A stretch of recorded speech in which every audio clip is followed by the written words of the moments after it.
Hello everyone, welcome back to Digital Learning Department of Collegiate Education.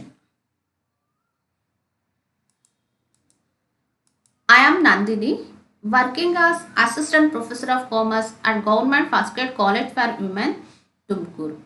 Dear students, in this video I would like to explain a concept regarding meaning and important features of monopoly. In the previous video, I have already explained what is monopoly, what is market, what are the classification of market, and also what is perfect competition and what are the features of perfect competition. And this is the concept which is coming under in the subject of market behavior and cost analysis of second semester BCom. Last ವಿಡಿಯೋಗಳಲ್ಲಿ previous ವಿಡಿಯೋದಲ್ಲಿ ನಾನು market ಅಂತ ಅಂದರೆ ಏನು, ಹಾಗೆಯೇ different market ಸ್ಟ್ರಕ್ಚರಲ್ಲಿ ಇರುವಂತಹ classifications ಯಾವ್ದು ಅನ್ನೋದನ್ನು ನಾನು ಇನ್ ಬ್ರೀಫ್ ಆಗಿ ಆಲ್ರೆಡಿ ಡಿಸ್ಕಸ್ ಮಾಡಿದ್ದೆ. ಮತ್ತು ಅದರ ನೆಕ್ಸ್ಟ್ ವಿಡಿಯೋದಲ್ಲಿ ಪರ್ಫೆಕ್ಟ್ ಕಾಂಪಿಟೇಷನ್ ಅಂತ ಅಂದರೆ ಏನು, ಪರ್ಫೆಕ್ಟ್ ಕಾಂಪಿಟೇಷನ್ಸ್ ಇಂಪಾರ್ಟೆಂಟ್ ಫೀಚರ್ಸ್ ಏನು, ಈ ಎಲ್ಲ ಇಂಪಾರ್ಟೆಂಟ್ ಥಿಂಗ್ಸನ್ನು ಆಲ್ರೆಡಿ ನಾವು ಪ್ರೀವಿಯಸ್ ವಿಡಿಯೋದಲ್ಲಿ ನೋಡಿದ್ವಿ. ಈ ವಿಡಿಯೋದಲ್ಲಿ ನಾನು next classification are the next structure that is the ಮೊನೋಪಲಿ, ಇದ್ರ ಮೀನಿಂಗ್ ಹಾಗೆಯೇ ಫೀಚರ್ಸ್ ಏನು ಅನ್ನೋದನ್ನ ನಾನು ಇವಾಗ ಇಲ್ಲಿ ಕವರ್ ಮಾಡ್ತಾ ಇದ್ದೀನಿ.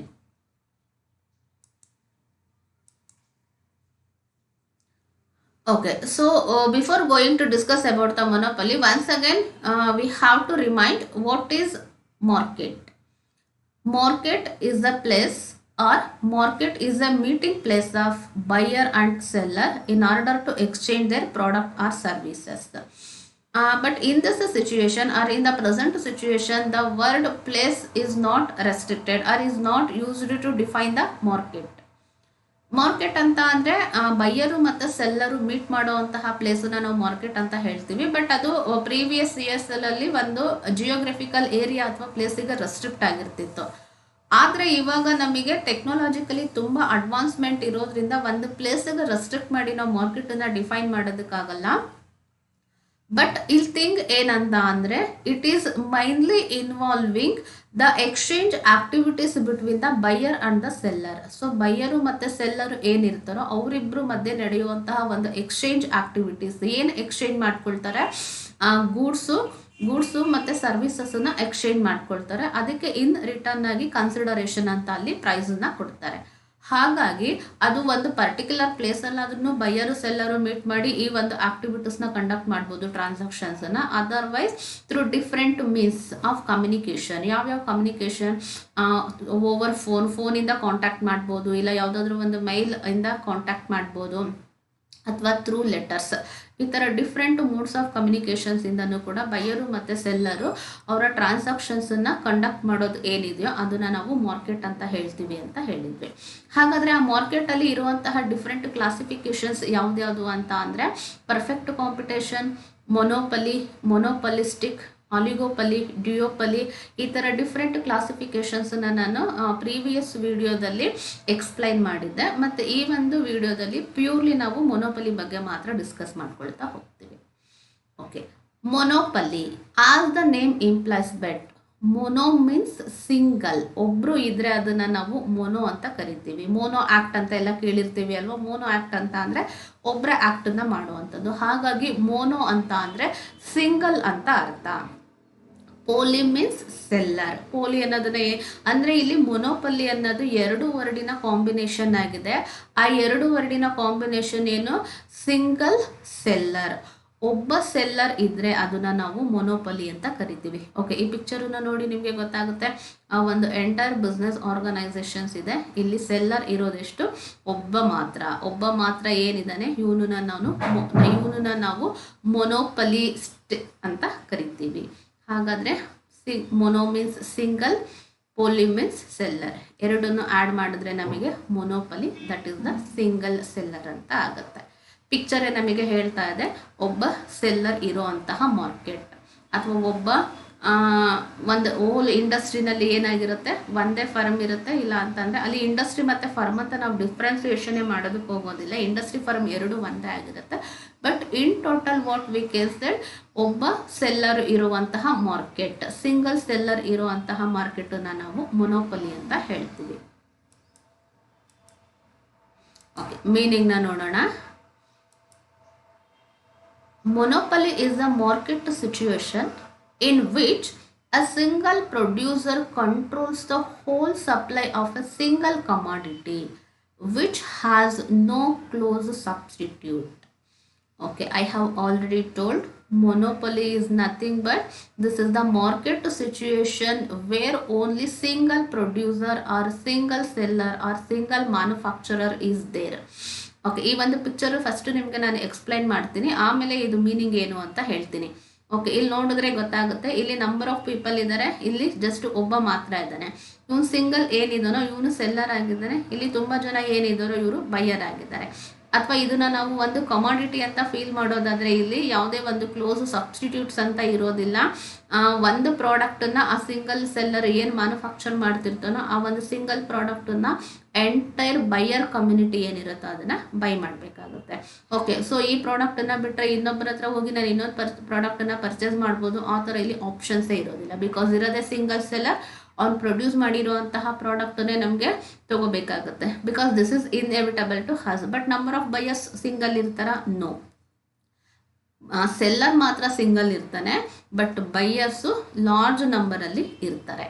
ಆ್ಯಂಡ್ ಒನ್ ಮೋರ್ ಥಿಂಗ್ ಏನು ಅಂತ ಅಂದರೆ, ಆ ಒಬ್ಬ ಸಿಂಗಲ್ ಸೆಲ್ಲರು ಮ್ಯಾನುಫ್ಯಾಕ್ಚರ್ ಮಾಡುವಂತಹ ಪ್ರಾಡಕ್ಟಿಗೆ ಇಲ್ಲಿ ಯಾವುದೇ ಒಂದು ಕ್ಲೋಸ್ ಸಬ್ಸ್ಟಿಟ್ಯೂಟ್ ಪ್ರಾಡಕ್ಟ್ ಅಂತ ಇರೋದಿಲ್ಲ. ಓಕೆ ಬಿಡು, ಅವನೇನಾದರೂ ತುಂಬ ಜಾಸ್ತಿ ಪ್ರೈಸನ್ನು ಫಿಕ್ಸ್ ಮಾಡಿದ್ದಾನೆ, ಅದಕ್ಕೆ ಬದಲಾಗಿ ನಾವು ಇನ್ನೊಂದು ಸಬ್ಸ್ಟಿಟ್ಯೂಟ್ ಪ್ರಾಡಕ್ಟನ್ನು ಪರ್ಚೇಸ್ ಮಾಡಿದ್ರೆ ಆಯಿತು, ಆ ಥರ ನಮಗೆ ಆಪ್ಷನ್ಸೇ ಇರೋದಿಲ್ಲ, ಆ ಆಪರ್ಚುನಿಟಿನೂ ಇರೋದಿಲ್ಲ. ಅಂಥ ಒಂದು ಮಾರ್ಕೆಟ್ ಸಿಚುವೇಶನ್ಸನ್ನು ನಾವು ಏನಂತ ಕರಿತೀವಿ? ಮೊನೋಪಲಿ ಅಂತ ಕರಿತೀವಿ. ಸೊ ಹಾಗಾಗಿ it is a situation in which A single producer controls the whole supply of A single commodity. ಬೇರೆ ಎಲ್ಲ ಮಾರ್ಕೆಟ್ ಸಿಚುವೇಶನ್ಸಲ್ಲಿ, ಎಸ್ಪೆಷಲಿ ನಾವು ಪ್ರೀವಿಯಸ್ ಪರ್ಫೆಕ್ಟ್ ಕಾಂಪಿಟೇಷನ್ಸಿಗೆ ಕಂಪೇರ್ ಮಾಡಿದ್ರೆ ಅಲ್ಲಿ ಲಾರ್ಜ್ ನಂಬರ್ ಆಫ್ ಬೈಯರ್ಸ್ ಇರ್ತಾ ಇದ್ರು, ಲಾರ್ಜ್ ನಂಬರ್ ಆಫ್ ಸೆಲ್ಲರ್ಸ್ ಇರ್ತಾ ಇದ್ರು, ಹೋಮೋಜಿನಿಯಸ್ ಪ್ರಾಡಕ್ಟ್. ಹಾಗಾಗಿ ಅಷ್ಟು ಜನ ಸೆಲ್ಲರ್ಸಿಂದ ಮಾರ್ಕೆಟಿಗೆ ಲಾರ್ಜ್ ಕ್ವಾಂಟಿಟಿನಲ್ಲಿ ಏನಾಗ್ತಾ ಇತ್ತು? ಸಪ್ಲೈ ಮಾಡ್ತಾ ಇದ್ರು, ಗೂಡ್ಸನ್ನ ಸಪ್ಲೈ ಮಾಡ್ತಾ ಇದ್ರು. ಆ್ಯಂಡ್ ಪ್ರೈಸಸ್ಸು ಕೂಡ ಅವ್ರು ಯಾರು ಫಿಕ್ಸ್ ಮಾಡ್ತಾ ಇರಲಿಲ್ಲ. ಇಂಡಸ್ಟ್ರಿ ಲೆವೆಲಲ್ಲಿ ಒಂದು ಯೂನಿಫಾರ್ಮ್ ಪ್ರೈಸಸ್ಸನ್ನು ಫಿಕ್ಸ್ ಆಗ್ತಾ ಇತ್ತು. ಆ ಒಂದು ಯೂನಿಫಾರ್ಮ್ ಪ್ರೈಸಸ್ಸನ್ನು ಮಾರ್ಕೆಟಲ್ಲಿ ಇರುವಂತಹ ಪ್ರತಿಯೊಬ್ಬ ಸೆಲ್ಲರು ಕೂಡ ಸೇಲ್ ಮಾಡಬೇಕಾಗಿತ್ತು. ಆದರೆ ಮೊನೋಪಲಿನಲ್ಲಿ ಏನಾಗುತ್ತೆ ಅಂತ ಅಂದರೆ, ಇಲ್ಲಿ ಸಿಂಗಲ್ ಮ್ಯಾನುಫ್ಯಾಕ್ಚರರ್ ಇರ್ತಾನೆ, ಒಬ್ಬ ಸೆಲ್ಲರ್ ಮಾತ್ರ ಇರ್ತಾನೆ. ಆ ಕಂಪ್ಲೀಟ್ ಕಮಾಡಿಟಿನ ಏನು ಸಪ್ಲೈ ಮಾಡ್ತಾರೆ ಮಾರ್ಕೆಟಿಗೆ, ಆ ಹೋಲ್ ಪ್ರಾಡಕ್ಟ್ ಸಪ್ಲೈಯು ಕಂಪ್ಲೀಟ್ ಇವನ್ ಕಂಟ್ರೋಲಲ್ಲೇ ಇರುತ್ತೆ. ಇವ್ನಿಗೆ ಎಷ್ಟು ಬೇಕಾದರೂ ಸಪ್ಲೈ ಅಂದರೆ ಎಷ್ಟು ಜಾಸ್ತಿನಾದರೂ ಸಪ್ಲೈ ಮಾಡ್ಬೋದು, ಅಥವಾ ಕಡಿಮೆನಾದರೂ ಸಪ್ಲೈ ಮಾಡ್ಬೋದು. ಎಲ್ಲದೂ ಕೂಡ ಇವನ ಇಷ್ಟ, ಹಾಗೇನೆ ಇವನ್ control. And which has no close substitute. ಅವನು ಸಪ್ಲೈ ಮಾಡುವಂತಹ ಆ ಒಂದು ಕಮಾಡಿಟಿ ಏನಿದೆಯೋ ಆ ಒಂದು ಕಮಾಡಿಟಿಗೆ ಇಲ್ಲಿ ಆಲ್ಟರ್ನೇಟಿವ್ ಪ್ರಾಡಕ್ಟ್ ಅಥವಾ ಒಂದು ಸಬ್ಸ್ಟಿಟ್ಯೂಟ್ ಪ್ರಾಡಕ್ಟ್ ಅಂತ ನಮಗೆ ಯಾವುದು ಅವೈಲಬಿಲಿಟಿ ಇರೋದಿಲ್ಲ. ನಮಗೆ ಬೇಕೋ ಬೇಡವೋ, ಇಷ್ಟ ಇದೆಯೋ ಅಥವಾ ಇಲ್ವೋ, ನಾವು ಅದೇ ಕಮಾಡಿಟಿನೇ ಪರ್ಚೇಸ್ ಮಾಡಬೇಕಾಗುತ್ತೆ. ಅದೇ ಬೇರೆ ಡಿಫ್ರೆನ್ಷಿಯೇಟೆಡ್ ಪ್ರಾಡಕ್ಟ್ ಅಥವಾ ಕ್ಲೋಸ್ ಸಬ್ಸ್ಟಿಟ್ಯೂಟ್ ಅವೈಲಬಿಲಿಟಿ ಇದ್ದಿದ್ದರೆ, ಇವನ ಪ್ರಾಡಕ್ಟ್ ನಮಗೆ ಇಷ್ಟ ಇಲ್ಲ ಅಂತ ಅಂದಿದ್ರೆ ನಾವು ಅದನ್ನು ಆಲ್ಟರ್ನೇಟಿವ್ ಬೇರೆ ಪ್ರಾಡಕ್ಟನ್ನು ಬೈ ಮಾಡ್ಬೋದಿತ್ತು.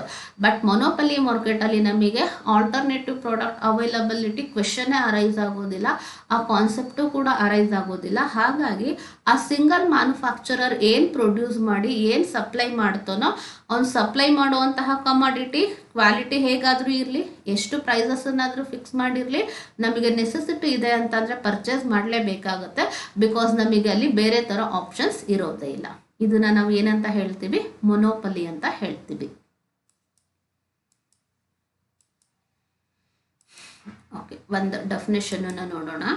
ಡೆಫಿನೇಷನ್ಸನ್ನ ನೋಡೋದಕ್ಕಿಂತ ಮೊದಲು ಇಂಡಿಯನ್ ರೈಲ್ವೇಸ್ ಮೊನೋಪಲಿಗೆ ಬೆಸ್ಟ್ ಎಕ್ಸಾಂಪಲ್ ರೈಲ್ವೆ. ನೋಡಿ, ರೈಲ್ವೆ ಪ್ಯೂರ್ಲಿ ನ್ಯಾಷನಲೈಸ್ಡ್ ಅಂತಂದರೆ ಇದು ಗೌರ್ನಮೆಂಟ್ ಕಂಟ್ರೋಲಲ್ಲಿ ಇರುವಂಥದ್ದು, ಯಾವುದೇ ಪ್ರೈವೇಟೈಸೇಷನ್ ಕೂಡ ಆಗಿಲ್ಲ. ನಮಗೆ ಮತ್ತೆ ಈ ಮೊನೋಪಲಿ ಕಂಟ್ರೋಲ್ ಏನಿದೆ ಅಲ್ವಾ, ಇದ್ರ ರೈಟ್ಸನ್ನು ಅವರು ಬೇರೆ ಯಾರಿಗೂ ಕೂಡ ಬಿಟ್ಕೊಟ್ಟಿಲ್ಲ. ಹಾಗಾಗಿ ಮೊನೋಪಲಿಗೆ best example Indian railway. Definition ನೋಡೋಣ. Monopoly is a market situation in which there is a single seller. So meaning ಅಲ್ಲಿ ಏನು ನೋಡಿದ್ವೋ ಆಲ್ಮೋಸ್ಟ್ ಸಿಮಿಲರ್ ಆಗಿದೆ. This is the market situation only where there is a single seller or single manufacturer. There are no close substitute of the commodity. ಆ ಒಂದು ಕಮಾಡಿಟಿಗೆ ನಮಗೆ ಇಲ್ಲಿ ಯಾವುದೇ ಒಂದು ಕ್ಲೋಸ್ ಸಬ್ಸ್ಟಿಟ್ಯೂಟ್ ಪ್ರಾಡಕ್ಟ್ ಅಂತ ಸಿಗೋದಿಲ್ಲ. Then it producer there are barriers to entry. And one more important thing in case of monopoly market situation, that is there is no free entry. There is a obstacle or there are barriers to entry. ಇವಾಗ ಒಬ್ಬ single seller ಇದ್ದಾನೆ ಅಂದಿದ ತಕ್ಷಣ ಇನ್ನೊಬ್ಬರಿಗೆ ಯಾರಿಗೂ ಅದೇ commodity manufacture ಮಾಡಬೇಕು ಅಂತ ಅನ್ಸುತ್ತೆ. ಇಮಿಡಿಯೇಟ್ ಆಗಿ ಅವರು ಎಂಟರ್ ಆಗೋದಕ್ಕಾಗೋದಿಲ್ಲ, ಅದಕ್ಕೆ ಬ್ಯಾರಿಯರ್ಸ್ ಇದೆ. ಇವಾಗ ನಾವು ಇಂಡಿಯನ್ ರೈಲ್ವೆನ ಎಕ್ಸಾಂಪಲ್ ನೋಡೋದಾದ್ರೆ ಇದು ಕಂಪ್ಲೀಟು ನ್ಯಾಷನಲೈಸ್ಡ್ ಆಗಿರುವಂಥದ್ದು. ಇದು ಎಲ್ಲದೂ ಕೂಡ ಗೌರ್ಮೆಂಟ್ ಕಂಟ್ರೋಲಲ್ಲಿ ಇರುತ್ತೆ. ಯಾರಾದರೂ ಪ್ರೈವೇಟ್ ಪೀಪಲ್ಲು ಇದಕ್ಕೆ ಕಾಂಪಿಟೇಟರ್ ಆಗಿ ನಾವು ಇನ್ನೊಂದು ಟ್ರೈನನ್ನು ನಾವು ಇಲ್ಲಿ ಮ್ಯಾನುಫ್ಯಾಕ್ಚರ್ ಮಾಡಿ ನಾವು ಅದನ್ನು ಪಬ್ಲಿಕ್ ಸರ್ವಿಸಿಗೆ ಕೊಡ್ತೀವಿ ಅಂತ ಹೇಳೋದಕ್ಕೆ ಸಾಧ್ಯನೇ ಇಲ್ಲ. ಹಾಗಾಗಿ ಇಲ್ಲಿ ಆ ಸಿಂಗಲ್ ಮ್ಯಾನುಫ್ಯಾಕ್ಚರರ್ ಏನಿರ್ತಾನೋ ಅವ್ನು ಮಾತ್ರ ಪ್ರೊಡ್ಯೂಸ್ ಮಾಡ್ಬೋದು, ಅವ್ನು ಮಾತ್ರ ಮಾರ್ಕೆಟಿಗೆ ಇಂಟ್ರೊಡ್ಯೂಸ್ ಮಾಡಿ ಎಷ್ಟು ಪ್ರೈಸನ್ನ ಬೇಕಾದರೂ ಫಿಕ್ಸ್ ಮಾಡ್ಬೋದು. ಸೊ ಅದನ್ನು ನೋಡಿಕೊಂಡು ಇನ್ನೊಬ್ಬ ರೈವಲ್ಸ್ ಅಥವಾ ಇನ್ನು ಬೇರೆ ಯಾವುದಾದ್ರೂ ಫರ್ಮ್ಗಳು ಅಲ್ಲಿ ನಾವು ಎಂಟರ್ ಆಗ್ತೀವಿ ಮಾರ್ಕೆಟಿಗೆ ಅಂತಂದರೆ ಅಷ್ಟು ಈಸಿಯಾಗಿ ಎಂಟ್ರಿ ಅನ್ನೋದು ಸಿಗೋದಿಲ್ಲ. ತುಂಬ ಬ್ಯಾರಿಯರ್ಸ್ ಅಥವಾ ಅಬ್ಸ್ಟಕಲ್ಸ್ ಇರುತ್ತೆ. ಬಟ್ ಅದೇ ನಮಗೆ ಪರ್ಫೆಕ್ಟ್ ಕಾಂಪಿಟೇಷನಲ್ಲಿ ಏನಾಗುತ್ತೆ ಅಂತಂದರೆ ನಾವಲ್ಲೊಂದು ಪಾಯಿಂಟನ್ನು ನೋಡಿದ್ವಿ, ಫ್ರೀ ಎಂಟ್ರಿ ಆ್ಯಂಡ್ ಎಕ್ಸಿಟ್ ಅಂತ. ಅಲ್ಲಿ ಲಾರ್ಜ್ ನಂಬರ್ ಆಫ್ ಫರ್ಮ್ಸ್ ಇರೋದ್ರಿಂದ ಯಾವಾಗ ಬೇಕಾದರೂ ಮಾರ್ಕೆಟಿಗೆ ಎಂಟರ್ ಆಗ್ಬೋದು, ಇಂಡಸ್ಟ್ರಿಗೆ. ನೆಸೆಸಿಟಿ ಇಲ್ಲ ಅನ್ಸಿದ್ರೆ ಅಲ್ಲಿ ವಿತ್ಡ್ರಾಯಲ್ ಕೂಡ ಆಗ್ಬೋದು. ಬಟ್ ಮೊನೋಪಲಿನಲ್ಲಿ ಏನಾಗುತ್ತೆ, ಯಾವುದೇ ಕಾಂಪಿಟೇಷನ್ ಇರೋದಿಲ್ಲ, ಯಾವುದೇ ಹೊಸ ಫರ್ಮ್ಗಳು ಇಲ್ಲಿ ಎಂಟರ್ ಆಗೋದಕ್ಕೆ ಸಾಧ್ಯನೇ ಇಲ್ಲ. ಎಲ್ಲದೂ ಕೂಡ ಈ ಒಬ್ಬ ಸಿಂಗಲ್ ಮ್ಯಾನುಫ್ಯಾಕ್ಚರರ್ ಏನಿರ್ತಾನೋ ಅವನೇ ಪ್ರೊಡಕ್ಷನ್ ಮಾಡ್ತಾನೆ, ಅವನೇ ಪ್ರೈಸನ್ನು ಫಿಕ್ಸ್ ಮಾಡ್ತಾನೆ, ಎಲ್ಲದೂ ಕೂಡ ಅವನ ಕಂಟ್ರೋಲಲ್ಲೇ ಇರುತ್ತೆ. ಅವನಿಗೆ ಇಲ್ಲಿ ಕಾಂಪಿಟೇಷನ್ ಅನ್ನೋದೇ ಇರೋದಿಲ್ಲ. ಸೊ ಇದನ್ನು ನಾವು ಮೊನೋಪಲಿ ಅಂತ ಹೇಳ್ತೀವಿ. Okay, this is also one more picture ನೋಡಿ. ಸೊ ಇಲ್ಲಿ ಎಷ್ಟೊಂದು ಕಮಾಡಿಟೀಸ್ ಅಂತ ನಾವೇನಾದರೂ ಕನ್ಸಿಡರ್ ಮಾಡೋದಾದರೆ ಸಿಂಗಲ್ ಸೆಲ್ಲರ್ ಇರ್ತಾರೆ. ಈ ಥರ ಒಬ್ಬ ಸಿಂಗಲ್ ಸೆಲ್ಲರ್ ಏನು ಮಾಡ್ತಾನೆ, ಹೋಲ್ ಮಾರ್ಕೆಟನ್ನು ಅವನು ಸಪ್ಲೈ ಪಾಯಿಂಟ್ ಆಫ್ ವ್ಯೂಯಿಂದ ಹಾಗೆಯೇ ಪ್ರೈಸ್ ಪಾಯಿಂಟ್ ಆಫ್ ವ್ಯೂಯಿಂದ ಕಂಟ್ರೋಲ್ ಮಾಡ್ತಾ ಇರ್ತಾರೆ. Okay, next let us discuss the important concept, that is the features of monopoly. Okay, monopoly ಅಂತ ಏನು ಅಂತ ಅರ್ಥ ಆಗುತ್ತೆ. So mono means single, poly means seller. Single seller ಇರೋ ಮಾರ್ಕೆಟನ್ನು ನಾವು ಮೊನೋಪಲಿ ಮಾರ್ಕೆಟ್ ಅಂತ ಹೇಳ್ತೀವಿ. ಹಾಗಾದರೆ ಇಲ್ಲಿ ಅದರ್ ಫೀಚರ್ಸ್ ಏನಿರುತ್ತೆ, ನಮಗೆ ಮೀನಿಂಗಲ್ಲಿ ಏನು ಹೇಳಿದ್ವೋ almost itself is the features. ಮತ್ತು ಅದು ಬಿಟ್ಟು ಇನ್ನು ಎಕ್ಸ್ಟ್ರಾ ಯಾವ್ದ್ಯಾವ್ದಿದೆ ಅಂತ ಒನ್ ಟೈಮ್ ಮತ್ತೆ ನಾವು ಅದನ್ನು ಡಿಸ್ಕಸ್ ಮಾಡ್ತಾ ಹೋಗೋಣ. Single seller, this is already I have told. There will be only one seller in the market who exercises single control over the market. ಈ ಒಂದು ಮೊನೋಪಲಿನಲ್ಲಿ ಸಿಂಗಲ್ ಮ್ಯಾನುಫ್ಯಾಕ್ಚರರ್ ಇರ್ತಾನೆ. ಆ ಸಿಂಗಲ್ ಮ್ಯಾನುಫ್ಯಾಕ್ಚರರ್ ಅಥವಾ ಸೆಲ್ಲರ್ ಏನಿರ್ತಾನೋ ಎಂಟೈರ್ ಮಾರ್ಕೆಟನ್ನು ಅವನು ಏನು ಮಾಡ್ತಿರ್ತಾನೆ, ಅವನ ಕಂಟ್ರೋಲಲ್ಲಿನೇ ಇಟ್ಕೊಂಡಿರ್ತಾನೆ. Control in the sense how we can told, ಯಾವ ಥರ ಕಂಟ್ರೋಲ್ ಮಾಡ್ತಾನೆ, ಎಷ್ಟು ಬೇಕಾದರೂ ಸಪ್ಲೈ ಮಾಡ್ಬೋದು, ಎಷ್ಟು ಜಾಸ್ತಿ ಬೇಕಾದರೂ ಸಪ್ಲೈ ಮಾಡ್ಬೋದು, ಎಷ್ಟು ಕಡಿಮೆ ಬೇಕಾದರೂ ಸಪ್ಲೈ ಮಾಡ್ಬೋದು. ಅಲ್ಲಿ ಕಂಪ್ಲೀಟು ಸೋಲೋ ರೈಟ್ ಅನ್ನೋದು ಅವನಿಗಿರುತ್ತೆ. ಬೇರೆಯವ್ರ ಪರ್ಮಿಷನ್ ತೊಗೋಬೇಕು, ಬೇರೆಯವ್ರಿಗೆ ಹೇಳಬೇಕು, ಕೇಳಬೇಕು, ಅಥವಾ ಕಾಂಪಿಟೇಟರ್ಸ್ ಇದ್ದಾರೆ ಅವ್ರನ್ನ ಹೇಗೆ ಫೇಸ್ ಮಾಡೋದು, ಅವ್ರನ್ನ ಮೈಂಡಲ್ಲಿ ಇಟ್ಕೊಂಡು ನಾನು ಡಿಸಿಷನ್ಸ್ ತೊಗೋಬೇಕು, ಆ ಥರ ಯಾವುದೇ ಪ್ರಾಬ್ಲಮ್ಸು ಈ ಒಂದು ಮೊನೋಪಲಿ ಮಾರ್ಕೆಟ್ ಸಿಚುವೇಶನ್ಸಲ್ಲಿ ಇರೋದು ಒಬ್ಬನೇ ಸಿಂಗಲ್ ಸೆಲ್ಲರ್ ಆಗಿರೋದ್ರಿಂದ. ಸೊ ಹೋಲ್ ಮಾರ್ಕೆಟು ನಾವು ಹೇಗೆ ಬೇಕಾದರೂ ಕಂಟ್ರೋಲ್ ಮಾಡ್ತಾನೆ. Next, no close substitute for the product. ಇದು ಕೂಡ ನಾವು ಆಲ್ರೆಡಿ ಮೀನಿಂಗಲ್ಲಿ ನೋಡಿದ್ದೀವಿ. For the monopoly product, there are no close substitute with a strong cross elasticity of demand. Hence, buyer have no alternatives. ನಾನು ಅವಾಗಲೇ ಹೇಳಿದೆ ಅಲ್ವಾ, ನಮಗೆ ಸಬ್ಸ್ಟಿಟ್ಯೂಟ್ಸ್ ಅವೈಲಬಿಲಿಟಿ ಇದೆ ಅಂತ ಅಂದಾಗ, ಒಂದು ಪ್ರಾಡಕ್ಟಿಗೆ ಪ್ರೈಸ್ ಜಾಸ್ತಿ ಮಾಡಿದ್ದಾನೆ, ಕ್ವಾಲಿಟಿ ಕಡಿಮೆ ಮಾಡಿದ್ದಾನೆ ಅಂತ ಅಂದಾಗ ನಾವು ಆಲ್ಟರ್ನೇಟಿವ್ ಪ್ರಾಡಕ್ಟಿಗೆ ಶಿಫ್ಟ್ ಆಗ್ತೀವಿ, ಸಬ್ಸ್ಟಿಟ್ಯೂಟ್ ಪ್ರಾಡಕ್ಟನ್ನ ಬೇಕಂತ ಪರ್ಚೇಸ್ ಮಾಡ್ತೀವಿ. ಬಟ್ ಇಲ್ಲಿ ಒಂದು ಇಂಪಾರ್ಟೆಂಟ್ ಥಿಂಗ್ ಏನು ಅಂತ ಅಂದರೆ, in this monopoly market there is no substitutes are available. ಆ ಮೊನೋಪಲಿ ಪ್ರಾಡಕ್ಟಿಗೆ ಆಲ್ಟರ್ನೇಟಿವ್ ಪ್ರಾಡಕ್ಟ್, ಸಬ್ಸ್ಟಿಟ್ಯೂಟ್ಸ್ ಪ್ರಾಡಕ್ಟ್ ಅವೈಲಬಿಲಿಟಿನೇ ಇರೋದಿಲ್ಲ. ನಮಗೆ ಬೇಕೋ ಬೇಡವೋ ಅದೇ ಪ್ರಾಡಕ್ಟನ್ನು ಪರ್ಚೇಸ್ ಮಾಡಬೇಕಾಗುತ್ತೆ. ಅವನು ಎಷ್ಟು ರೇಟನ್ನು ಫಿಕ್ಸ್ ಮಾಡಿದ್ರು ಅದನ್ನೇ ಪರ್ಚೇಸ್ ಮಾಡ್ತೀವಿ. ಕ್ವಾಲಿಟಿನಲ್ಲಿ ಏನೇ ಡಿಫ್ರೆನ್ಸಿಯೇಷನ್ ಮಾಡಿದ್ರು, ಹೈ ಕ್ವಾಲಿಟಿ ಇದ್ರೂ inevitably we have to purchase the same product. If there is a poor quality poor ಇದ್ರೂ ಕೂಡ ಇನ್ನೆವಿಟಬಲಿ ನಾವು ಅದೇ ಪ್ರಾಡಕ್ಟನ್ನು ಪರ್ಚೇಸ್ ಮಾಡಬೇಕಾಗುತ್ತೆ. ಜಾಸ್ತಿ ರೇಟ್ ಆಗ್ತಿದೆ ಅಂತ ಬಿಡೋ ಹಾಗಿಲ್ಲ, ಅಥವಾ ಕಡಿಮೆ ಇದೆ ಅಂತಲೂ ಕೂಡ ನಾವಲ್ಲಿ ಬೇರೆ ಥರ ಏನೂ ಡಿಸಿಷನ್ಸ್ ತೊಗೊಳೋದಕ್ಕಾಗೋದಿಲ್ಲ. Overall what we can sell, there is no substitutes product or alternative products available for the monopoly product.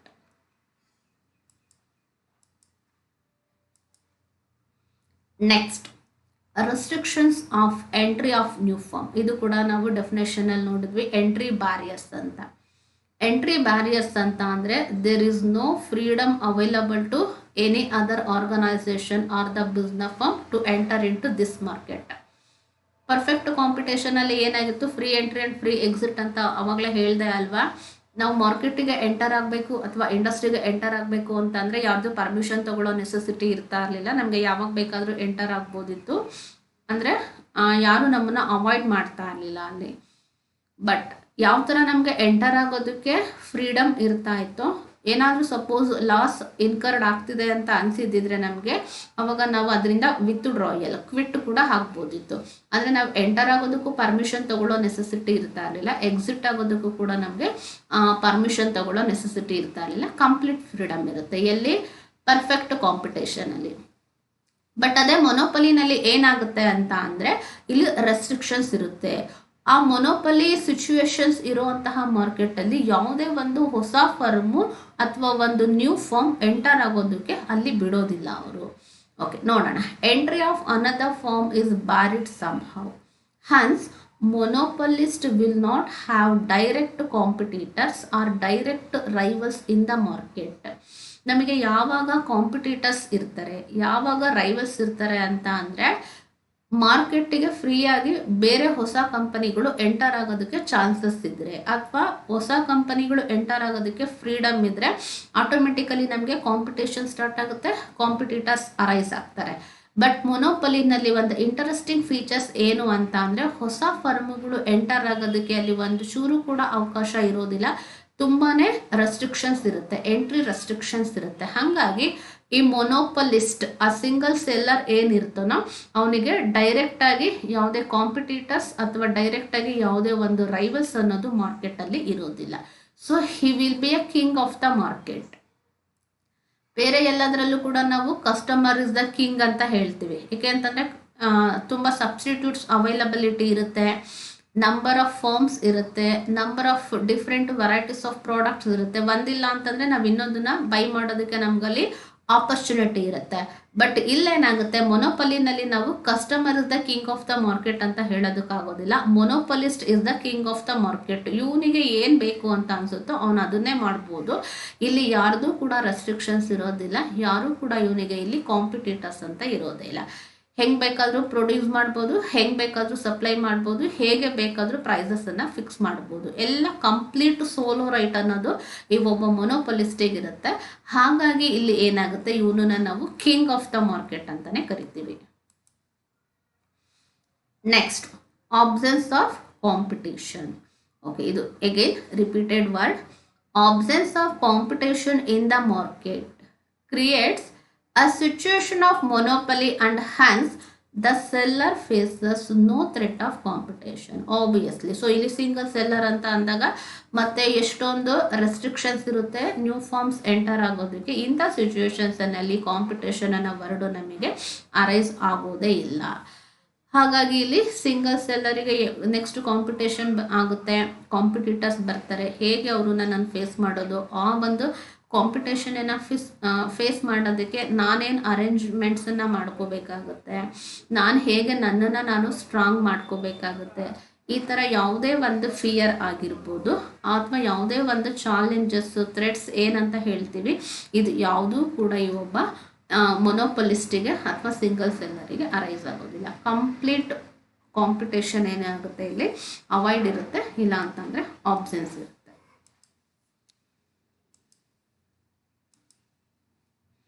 Next, there will be no difference between firm and industry. One compared to the perfect competition.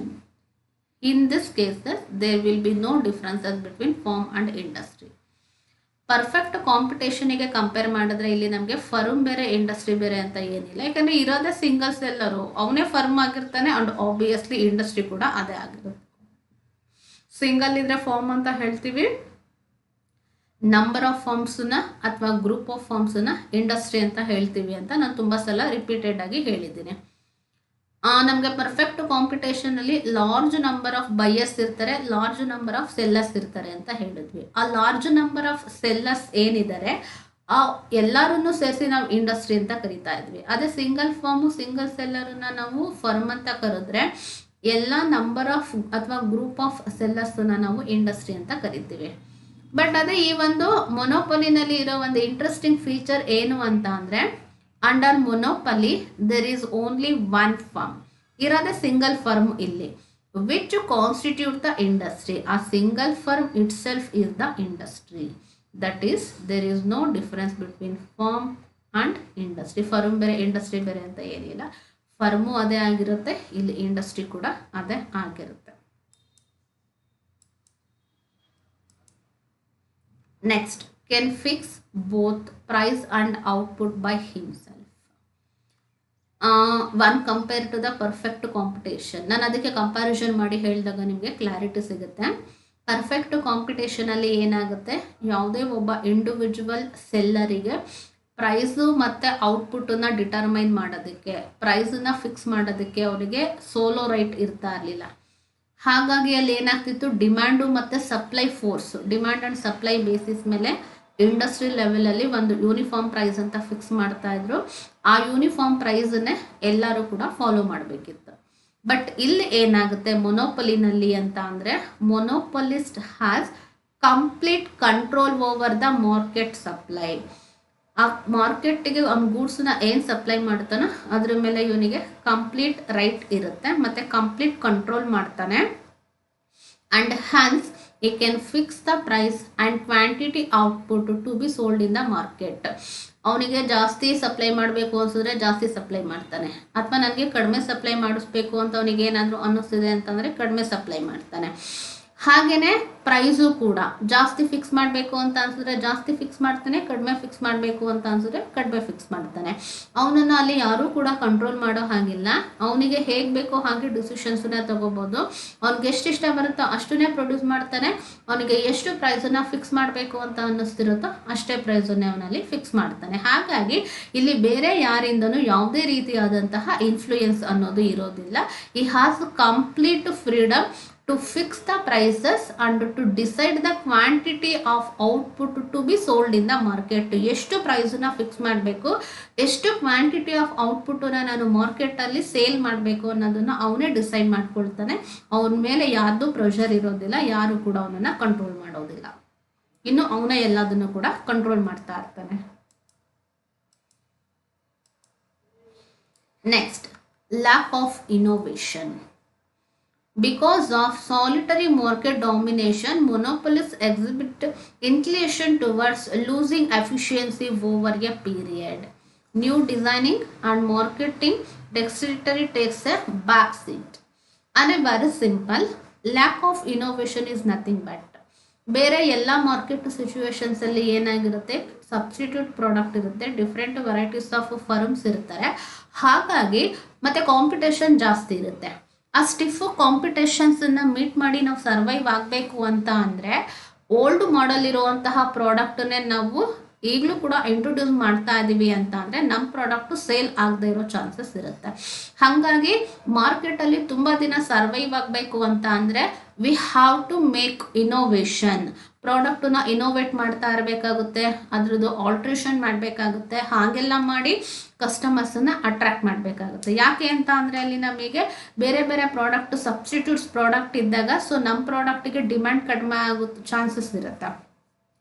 But ಮೊನೋಪಲಿನಲ್ಲಿ ಏನಾಗುತ್ತೆ ಅಂತ ಅಂದರೆ ಇಲ್ಲಿ ನಮಗೆ ಯಾರೂ competitors ಇರೋದಿಲ್ಲ.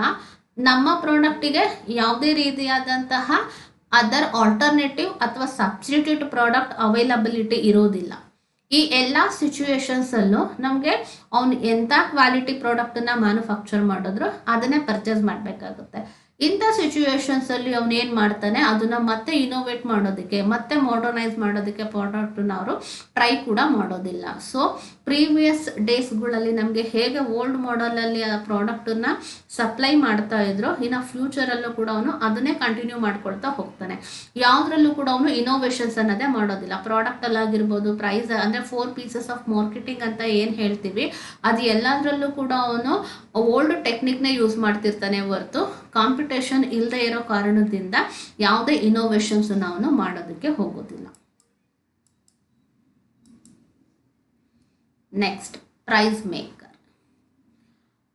ಮೊನೋಪಲಿ ಮಾರ್ಕೆಟಲ್ಲಿ ನಾವು price maker ಅಂತ ಕರಿತೀವಿ ಮೊನೋಪಲಿಸ್ಟ. ಅದೇ ಪರ್ಫೆಕ್ಟ್ ಕಾಂಪಿಟೇಷನಲ್ಲಿ ನಾವು ಪ್ರೈಸ್ ಟೇಕರ್ ಅಂತ 1 ಪಾಯಿಂಟನ್ನು ಹೇಳಿದ್ದೆ.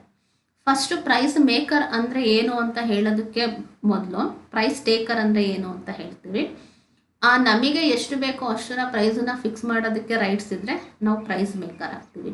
ಅಥವಾ ಯಾರೋ ಫಿಕ್ಸ್ ಮಾಡಿರೋ ಅಂಥದ್ದನ್ನು, ಯಾರೋ ಡಿಸೈಡ್ ಮಾಡಿರುವಂತಹ ಪ್ರೈಸಿಗೆ ನಾವು ನಮ್ಮ ಪ್ರಾಡಕ್ಟನ್ನು ಸೇಲ್ ಮಾಡಬೇಕು ಅಂದರೆ ಆವಾಗ ನಾವು ಅದನ್ನು ಪ್ರೈಸ್ ಟೇಕರ್ ಅಂತ ಹೇಳ್ತೀವಿ. ಅಂದರೆ ನಮ್ಮ ಪ್ರಾಡಕ್ಟಿಗೆ ಅಲ್ಲಿ ನಾವು ಪ್ರೈಸನ್ನ ಫಿಕ್ಸ್ ಮಾಡಿರೋದಿಲ್ಲ, ನಮ್ಮ ಪ್ರಾಡಕ್ಟಿಗೆ ಬೇರೆ ಯಾರೋ ಫಿಕ್ಸ್ ಮಾಡಿರ್ತಾರೆ ಇಷ್ಟು ಪ್ರೈಸ್ ಅಂತ, ಆ ರೇಟಿಗೆ ನಾವಲ್ಲಿ ಸೇಲ್ ಮಾಡಬೇಕು. ನಮಗೆ ಯಾವುದೇ ಇಂಡಿವಿಜುವಲ್ ಫ್ರೀಡಮ್ ಅನ್ನೋದು ಇರೋದಿಲ್ಲ. ಅಂಥ ಸಿಚುವೇಶನ್ಸ್ ಇದ್ದರೆ ಪ್ರೈಸ್ ಟೇಕರ್. ಬಟ್ ನನ್ನ ಕಮಾಡಿಟಿಗೆ ನಾನೇ ಪ್ರೈಸನ್ನ ಫಿಕ್ಸ್ ಮಾಡಿ ಸೇಲ್ ಮಾಡ್ತಿದ್ದೀನಿ ಅಂತ ಅಂದರೆ ಅವಾಗ ನಮ್ಮನ್ನು ಪ್ರೈಸ್ ಮೇಕರ್ ಅಂತ ಕರಿತೀವಿ. ಆ ಪರ್ಫೆಕ್ಟ್ ಕಾಂಪಿಟೇಷನಲ್ಲಿ ಇರುವಂತಹ ಪ್ರತಿಯೊಂದು ಫರ್ಮ್ಗಳು ಕೂಡ ಪ್ರೈಸ್ ಟೇಕರ್ ಆಗಿರುತ್ತೆ. ಬಿಕಾಸ್ ಅಲ್ಲಿ ಅವ್ರ ಪ್ರಾಡಕ್ಟನ್ನು ಸಪ್ಲೈ ಮಾಡ್ಬೋದು ಅಷ್ಟೇ ಇಂಡಸ್ಟ್ರೀಸಿಗೆ, ಆದರೆ ಪ್ರೈಸಸ್ಸನ್ನು ಅವ್ರು ಫಿಕ್ಸ್ ಮಾಡ್ತಾ ಇರಲಿಲ್ಲ. ಇಂಡಸ್ಟ್ರಿ ಲೆವೆಲಲ್ಲಿ ಫಿಕ್ಸ್ ಮಾಡಿರುವಂತಹ ಪ್ರೈಸನ್ನೇ ಅವರು ಫಾಲೋ ಮಾಡಬೇಕಾಗುತ್ತೆ. ಕಮಾಡಿಟಿ ಅವ್ರದ್ದೇ ಆದರೂ ಕೂಡ ಪ್ರೈಸನ್ನು ಅವ್ರು ಫಿಕ್ಸ್ ಮಾಡೋದಕ್ಕೆ ಬದಲಾಗಿ ಬೇರೆಯವ್ರು ಫಿಕ್ಸ್ ಮಾಡಿರೋ ಪ್ರೈಸನ್ನು ಅಲ್ಲಿ ಅವ್ರು ಮಾರ್ತಾ ಇದ್ದಿದ್ದರಿಂದ ಅವರು ಎಲ್ಲರೂ ಕೂಡ ಏನಾಗ್ತಾ ಇದ್ರು, ಪ್ರೈಸ್ ಟೇಕರ್ ಆಗ್ತಾ ಇದ್ರು. ಬಟ್ ಅದೇ ಈ ಒಂದು ಮೊನೋಪಲಿ ಮಾರ್ಕೆಟಲ್ಲಿ ಏನಾಗುತ್ತೆ ಅಂತ ಅಂದರೆ, monopolist is the price maker. He can set the price to the best of his advantage.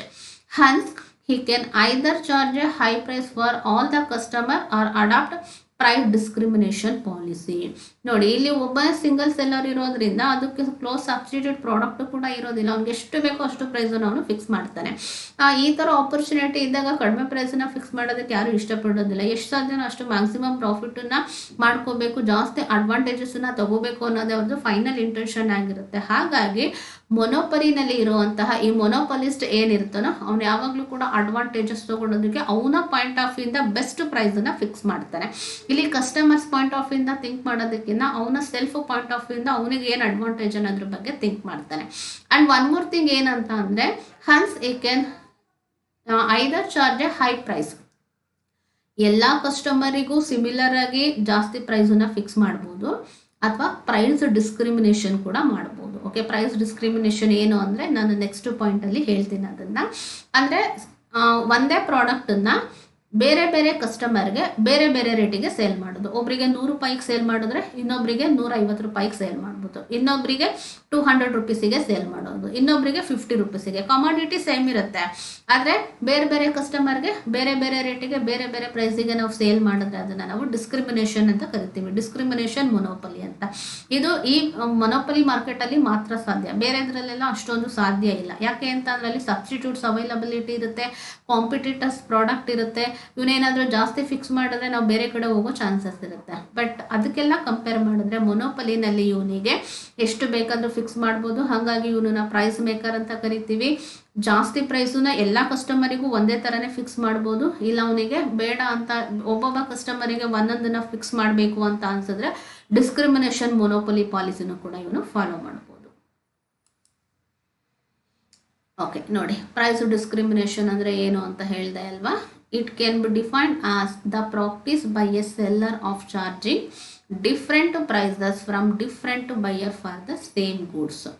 Goods quality changes ಇರೋದಿಲ್ಲ, ಗೂಡ್ಸ್ ಕ್ವಾಲಿಟಿ ಆಗಿರ್ಬೋದು, ಕ್ವಾಂಟಿಟಿ ಆಗಿರ್ಬೋದು, ಒಂದು ಚೂರು ಕೂಡ ಚೇಂಜಸ್ ಇರೋದಿಲ್ಲ. ಸೇಮ್ ಕ್ವಾಲಿಟಿ ಸೇಮ್ ಕ್ವಾಂಟಿಟಿ ಇರುವಂತಹ ಗೂಡ್ಸ್ ಅಥವಾ ಸರ್ವಿಸಸ್ ಏನಿರುತ್ತೋ ಅದನ್ನು ಏನು ಮಾಡ್ತಾರೆ, ಬೇರೆ ಬೇರೆ ಕಸ್ಟಮರಿಗೆ ಬೇರೆ ಬೇರೆ ಚಾರ್ಜಸನ್ನು ಹಾಕುವಂಥದ್ದು.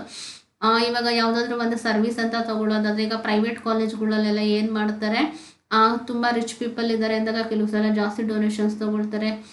ಮತ್ತು ಸ್ವಲ್ಪ ಪೂರ್ ಬ್ಯಾಕ್ಗ್ರೌಂಡ್ ಇರುವಂತಹ ಸ್ಟೂಡೆಂಟಿಂದ ಕಡಿಮೆ ಡೊನೇಷನ್ ಬೇಕಾದರೂ ತೊಗೋಬೋದು. ಹಾಗೆಯೇ ಹಾಸ್ಪಿಟಲಲ್ಲೂ ಕೂಡ ಸೇಮ್ ಟ್ರೀಟ್ಮೆಂಟನ್ನೇ ಕೊಟ್ಟಿರ್ತಾರೆ. ಸ್ವಲ್ಪ ರಿಚ್ ಇದ್ದಾರೆ ಪೇಷಂಟ್ಸ್ ಕಡೆಯವರು ಅಂತ ಅಂದರೆ ಜಾಸ್ತಿ ಬಿಲ್ ಮಾಡ್ಬೋದು, ಜಾಸ್ತಿ ಚಾರ್ಜಸನ್ನು ಮಾಡ್ಬೋದು. ಅಥವಾ ಏನಾದರೂ ಪೇಷಂಟ್ಸ್ ಕೊಡೋರು ಸ್ವಲ್ಪ ಪೋರ್ ಬ್ಯಾಕ್ಗ್ರೌಂಡ್ ಇದೆ ಅಂತ ಅಂದರೆ ಅವರಿಂದ ಕಡಿಮೆ ಬೇಕಾದರೆ ತೊಗೋಬೋದು. ಇದೇ ಥರ ತುಂಬಾ ಡಿಸ್ಕ್ರಿಮಿನೇಷನ್ ಇರುತ್ತೆ. ಒಬ್ಬೊಬ್ಬ ಕಸ್ಟಮರಿಗೆ ಕ್ವಾಲಿಟಿ, ಕ್ವಾಂಟಿಟಿ ಅಥವಾ ಸರ್ವಿಸಸ್ ಕ್ವಾಲಿಟಿನಲ್ಲಿ ಏನೂ ಚೇಂಜಸ್ ಇರೋದಿಲ್ಲ. ಸಿಮಿಲರ್ ಇರುವಂತಹ ಪ್ರಾಡಕ್ಟನ್ನ ಬೇರೆ ಬೇರೆ ಕಸ್ಟಮರಿಗೆ ಬೇರೆ ಬೇರೆ ರೀತಿಯಲ್ಲಿ ಪ್ರೈಸಸನ್ನು ಚಾರ್ಜ್ ಮಾಡುವಂಥದ್ದು. ಈ ಥರ ಒಂದು ಥಿಂಗ್ ಅಥವಾ ಕಾನ್ಸೆಪ್ಟನ್ನು ಎಲ್ಲಿ ಫಾಲೋ ಮಾಡ್ತಾರೆ ಅಂತ ಅಂದರೆ ಮೊನೋಪಲಿನಲ್ಲಿ ಇದನ್ನು ಜಾಸ್ತಿ ಫಾಲೋ ಮಾಡುವಂಥ ಚಾನ್ಸಸ್ ಇರುತ್ತೆ. Okay, this are the important features of ಮೊನೋಪಲಿ. ಅಂದರೆ ಮೊನೋಪಲಿ ಅಂತ ಅಂದರೆ ಏನು, ಫಸ್ಟು ಮಾರ್ಕೆಟ್ ಅಂತ ಅಂದರೆ ಏನು, ಮಾರ್ಕೆಟ್ ಕ್ಲಾಸಿಫಿಕೇಷನ್ಸ್ ಯಾವ್ದ್ಯಾವುದು ಅಂತ ಹೇಳಿದೆ. ಅದರಲ್ಲಿ ಪರ್ಫೆಕ್ಟ್ ಕಾಂಪಿಟೇಷನ್ ಬಗ್ಗೆ ಆಲ್ರೆಡಿ ಲಾಸ್ಟ್ ಪ್ರೀವಿಯಸ್ ವಿಡಿಯೋದಲ್ಲಿ ಮಾಡಿದ್ವಿ. ಈ ವಿಡಿಯೋದಲ್ಲಿ ಫುಲ್ಲು ಮೊನೋಪಲಿ ಅಂತ ಅಂದರೆ ಏನು, ಮೊನೋಪಲಿನಲ್ಲಿ ಇರುವಂತಹ ಇಂಪಾರ್ಟೆಂಟ್ ಫೀಚರ್ಸ್ ಯಾವ್ದ್ಯಾವುದು ಅನ್ನೋದ್ರ ಬಗ್ಗೆ ನಾನು ಡಿಸ್ಕಸನ್ನು ಮಾಡಿದ್ದೀನಿ. ಓಕೆ, ಇನ್ನು ರಿಮೈನಿಂಗ್ ಕಾನ್ಸೆಪ್ಟ್ ಏನಿದೆಯೋ ಈ ಒಂದು ಚಾಪ್ಟರಲ್ಲಿ ಬರುವಂತಹ ರಿಮೈನಿಂಗ್ ಕಾನ್ಸೆಪ್ಟ್ಸನ್ನು ನಾವು ನೆಕ್ಸ್ಟ್ ವಿಡಿಯೋದಲ್ಲಿ ಡಿಸ್ಕಸ್ ಮಾಡೋಣ.